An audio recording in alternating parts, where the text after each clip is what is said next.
SIR voter പട്ടികയിൽ പേര് ചേർക്കാനുള്ള സമയപരിധി ഇന്നലെ അവസാനിച്ചു കഴിഞ്ഞു. ഭൂരിഭാഗം പേരും അപേക്ഷകൾ നൽകി കഴിഞ്ഞു. ഇനിയും പേര് ചേർക്കാവുന്നതാണ്, പക്ഷേ ഇനി വരുന്നത് സപ്ലിമെൻ്ററി ലിസ്റ്റിലായിരിക്കും പേര് വരുന്നത്. ഈ സമയത്തും ഏറെ ആശങ്കയിലാണ് നമ്മുടെ പ്രിയപ്പെട്ട പ്രവാസി സുഹൃത്തുക്കൾ. കാരണം അധിക പേരും പ്രവാസി വോട്ടറായിട്ട് പേര് ചേർക്കുന്നതിന് വേണ്ടി ഫോം 6A സബ്മിറ്റ് ചെയ്ത് കഴിഞ്ഞു. വളരെ നേരത്തെ തന്നെ സബ്മിറ്റ് ചെയ്തവരുണ്ട്. പക്ഷേ ഇപ്പോഴും അവരുടെ അപേക്ഷയുടെ സ്റ്റാറ്റസ് സബ്മിറ്റഡ് എന്ന് മാത്രമേ കാണിക്കുന്നു. ഇതുവരെ BLOക്ക് അത് വെരിഫിക്കേഷന് വേണ്ടി കൊടുത്തിട്ടില്ല എന്നതാണ് പ്രശ്നം. ചില കേസുകളിൽ മാത്രം BLO അസൈനും അതുപോലെ വെരിഫൈഡും ആയിട്ടുണ്ട്. പക്ഷെ ഭൂരിഭാഗം പേരും അതുകൊണ്ട് തന്നെ വലിയ ഒരു ആശങ്കയിലും മനപ്രയാസത്തിലുമാണ്. കാരണം ചിലരെങ്കിലും ആ രീതിയിൽ സംസാരിക്കുന്നവരുണ്ട്. അതായത് ഈ പ്രവാസികളെ മനഃപൂർവ്വം ഒഴിവാക്കാനാണ് ഇത്തരത്തിൽ ഇത് പെൻഡിങ് ആയി വെക്കുന്നത് എന്ന് വരെ ചോദിക്കുന്നവരുണ്ട്. നിരന്തരം അതുമായി ബന്ധപ്പെട്ട് പലരും എന്നെ കോൺടാക്ട് ചെയ്യുന്നുമുണ്ട്. അതുകൊണ്ടാണ് ഈ ഒരു ക്ലാരിഫിക്കേഷൻ വീഡിയോ ആയിട്ട് വന്നിട്ടുള്ളത്. അപ്പോൾ ഇവിടെ നമ്മൾ പ്രധാനമായിട്ട് മനസ്സിലാക്കേണ്ടത് ഈ ഫോം 6A നമ്മൾ അപേക്ഷ കൊടുക്കുമ്പോൾ അതിൽ നമ്മൾ ഏത് ബൂത്തിലേക്കാണ് നമ്മുടെ പേര് ചേർക്കേണ്ടത് എന്ന് ഒരു ഓപ്ഷൻ അതിലില്ല. അല്ലെങ്കിൽ നമ്മുടെ പേര് ചേർക്കേണ്ട ബൂത്തിൽ വരുന്ന നമ്മുടെ റിലേറ്റീവിൻ്റെ ID കാർഡ് നമ്പറോ ക്രമ നമ്പറോ ഒന്നും കൊടുക്കാൻ ഓപ്ഷൻ ഇല്ലാത്തത് കൊണ്ട് തന്നെ ഇത്തരം അപേക്ഷകൾ ERO അല്ലെങ്കിൽ AEROയുടെ ഓഫീസിൽ വരികയും അവർ അതിലെ അഡ്രസ്സ് നോക്കിയിട്ടാണ് അല്ലെങ്കിൽ അതിലുള്ള കോൺടാക്ട് നമ്പറിൽ വിളിച്ചിട്ടാണ് അത് ഏത് ബൂത്താണെന്ന് മനസ്സിലാക്കുന്നത്. അത് വളരെ ഒരു ശ്രമകരമായ ദൗത്യമാണ്. പ്രത്യേകിച്ച് ERO AERO സ്റ്റാഫുകൾ നിലവിലുള്ള ലോജിക്കൽ ഡിസ്ക്രപ്പൻസിയും അതുപോലെ തന്നെ നേരത്തെ നടന്ന ഹിയറിങ്ങുകൾ മറ്റു കാര്യങ്ങൾ അതുപോലെ തന്നെ ഫോം 6ന്റെ മറ്റ് അപേക്ഷ ഇതെല്ലാം തീർപ്പാക്കുന്ന ഒരു വലിയ തിരക്ക് പിടിച്ച അതുപോലെ സ്റ്റാഫ് ഷോർട്ടേജ് ഉള്ള ഒരു ഘട്ടത്തിലായതുകൊണ്ട് തന്നെ ഈ ഒരു ഉദ്യമം വളരെ ബുദ്ധിമുട്ടായിരിക്കുകയാണ്. അതുകൊണ്ടാണ് പല കേസുകളും ഇപ്പോഴും സബ്മിറ്റഡ് എന്ന് കാണിക്കുന്നത്. അപ്പോൾ ഇവിടെ നമുക്ക് ചെയ്യാനുള്ളൊരു കാര്യം നമ്മുടെ അപേക്ഷയും അതുപോലെ BLO വെരിഫിക്കേഷൻ പോകണം, അതുപോലെ ഫൈനലി അത് അക്സെപ്റ്റ് ചെയ്യപ്പെടണം. മാത്രമല്ല ഒരു കാര്യം കൂടി, ഈ ഫോം 6A അപേക്ഷകൾ BLO വെരിഫൈ ചെയ്യണം നിർബന്ധമില്ല. കാരണം അത് ഫീൽഡിൽ പോയി അയാൾ ഇവിടെ ഉള്ള ആളാണോ എന്ന് പരിശോധിക്കേണ്ട ആവശ്യമൊന്നും വരുന്നില്ല. എന്നാലും മുമ്പൊക്കെ EROമാർ തന്നെ ചെയ്തിരുന്നു. പക്ഷേ ഇപ്പോൾ ഒരു പക്ഷേ അധികം BLOമാർക്ക് പോകുന്നതായിട്ടാണ് കാണുന്നത്. അപ്പോൾ ഇനി നമ്മളിവിടെ ചെയ്യാനുള്ള പ്രധാനപ്പെട്ട ഒരു ഉത്തരവാദിത്വം എന്ന് പറയുന്നത്, ഒന്നുകിൽ നമുക്ക് ഈ റെഫറൻസ് നമ്പർ വെച്ച് നമുക്ക് അതത് ERO അല്ലെങ്കിൽ AERO ഓഫീസിൽ കോൺടാക്ട് ചെയ്ത് അത് ഇന്ന ബൂത്തിലേക്കാണ് കൊടുക്കേണ്ടതെന്ന് പറഞ്ഞ് നമുക്ക് വേണം ചെയ്യിപ്പിക്കാം. പക്ഷെ അതും വളരെ ബുദ്ധിമുട്ടാണ്. ഇത്തരം ആളുകൾ അല്ലെങ്കിൽ ഈ ഒരു സമയത്ത് ആ കോളുകൾ അറ്റൻഡ് ചെയ്യാൻ സ്റ്റാഫുകൾക്കും ബുദ്ധിമുട്ടുണ്ട്.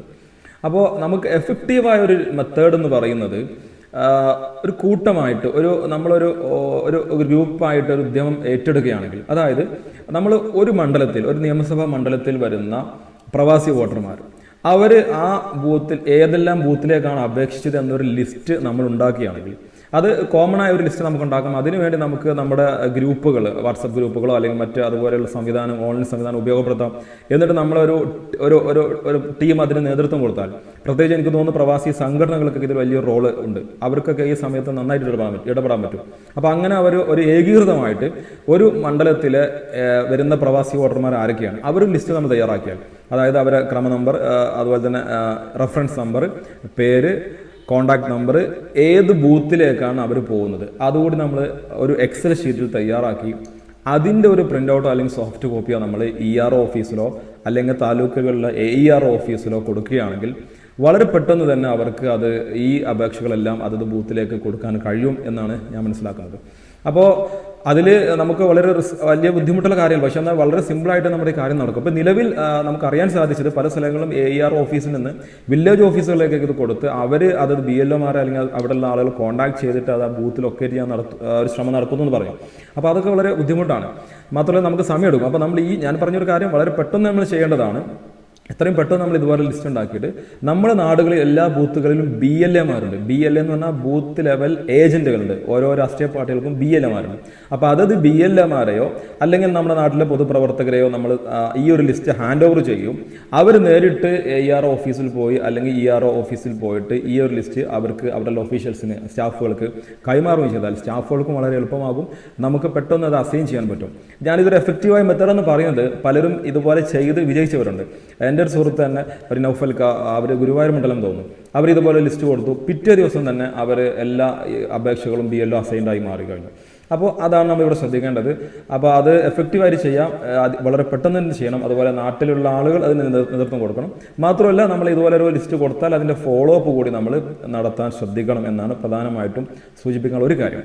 പിന്നെ മറ്റൊരു വിഷയം എന്ന് പറഞ്ഞാൽ പല കേസുകളും BLO അസൈൻഡ് ആണെങ്കിൽ, അല്ലെങ്കിൽ നമ്മുടെ ഈ കേസിൽ തന്നെ BLO അസൈൻഡ് ആയാൽ പിന്നെ നമ്മൾ ഉറപ്പുവരുത്തേണ്ടത് ഈ അപേക്ഷ നമ്മുടെ കൃത്യമായ ബൂത്തിലേക്കാണോ പോയിട്ടുള്ളതെന്ന് ഉറപ്പുവരുത്തണം. അപ്പോൾ അതിന് ഞാൻ നേരത്തെ മുമ്പ് ഒരു വീഡിയോ സൂചിപ്പിച്ചിരുന്നു. നമ്മുടെ ECI-NET ആപ്പിൽ book A call with BLO എന്ന ഓപ്ഷനിൽ നമ്മൾ റെഫറൻസ് നമ്പർ കൊടുത്തു കഴിഞ്ഞാൽ ഏത് ബൂത്തിലേക്കാണ് പോയത് മനസ്സിലാക്കാൻ പറ്റും. അത് തെറ്റായ ബൂത്ത് ആണെങ്കിൽ നമ്മൾ ഉടനെ തന്നെ ആ BLOയെ കോൺടാക്ട് ചെയ്തിട്ട് അത് നമ്മൾ കറക്റ്റ് ബൂത്തിലേക്ക് തിരിച്ചു കൊടുക്കാൻ വേണ്ടി, അല്ലെങ്കിൽ നമ്മൾ ER ഓഫീസിൽ കോൺടാക്ട് ചെയ്ത് അത് തിരിച്ച് കറക്റ്റ് ബൂത്തിലേക്ക് കൊടുക്കണം. BLOയുടെ നമ്പർ കിട്ടാൻ വേണ്ടി നമുക്ക് നമ്മുടെ ECI-NET ആപ്പിൽ തന്നെ call official no your officials, അങ്ങനെ ഒഫീഷ്യൽസ് എന്നൊരു ഓപ്ഷൻ അത് കാണാൻ പറ്റും. ഞാൻ അതിൻ്റെ ഒരു വീഡിയോ നേരത്തെ ചെയ്ത് വന്ന ലിങ്ക് കൂടെ കൊടുക്കാം. അതിൽ പോയി കഴിഞ്ഞാൽ നമുക്ക് അവരെ ലൊക്കേറ്റ് ചെയ്യാൻ പറ്റും. അപ്പോൾ ഈ രീതിയിൽ നമ്മൾ ഇതൊന്ന് ഇടപെടുകയാണെങ്കിൽ എനിക്ക് തോന്നുന്നു വളരെ സിമ്പിളായിട്ട് നമ്മളൊരു പ്രശ്നം മാറും.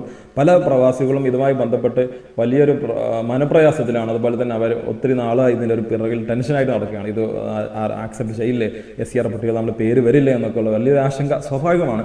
പ്രത്യേകിച്ച് നമ്മൾ പ്രവാസ ലോകത്താകുമ്പോൾ നമ്മുടെ നാട്ടിലെന്ത് ഇഷ്യൂസ് നമുക്ക് അതിൻ്റെ ഒരു 10 മടങ്ങിലാണ് നമുക്ക് പലതും ഫീൽ ചെയ്യാന്നുള്ളത് എനിക്ക് പല സുഹൃത്തുക്കളും മനസ്സിലായിട്ടുണ്ട്. അതുകൊണ്ട് തന്നെ ആശങ്കപ്പെടാനില്ല. ആ രീതിയിൽ ഒരു ശ്രമം എല്ലാവരും നടത്തുക. പ്രത്യേകിച്ച് പ്രവാസി സംഘടനകൾ ഇതിന് നേതൃത്വം കൊടുക്കുക. ടൈം ബൗണ്ടായിട്ട് ഇത് ചെയ്യുകയാണെങ്കിൽ, പ്രത്യേകിച്ച് വില്ലേജിലേക്ക് പോകുന്നതിന് മുമ്പ് തന്നെ നമ്മളിങ്ങനെ ലിസ്റ്റ് കൊടുക്കുകയാണെങ്കിൽ വളരെ എഫക്റ്റീവ് ആവുമെന്ന് എനിക്ക് ഒരു ശുഭപ്രതീക്ഷയുണ്ട്. Okay, thank you.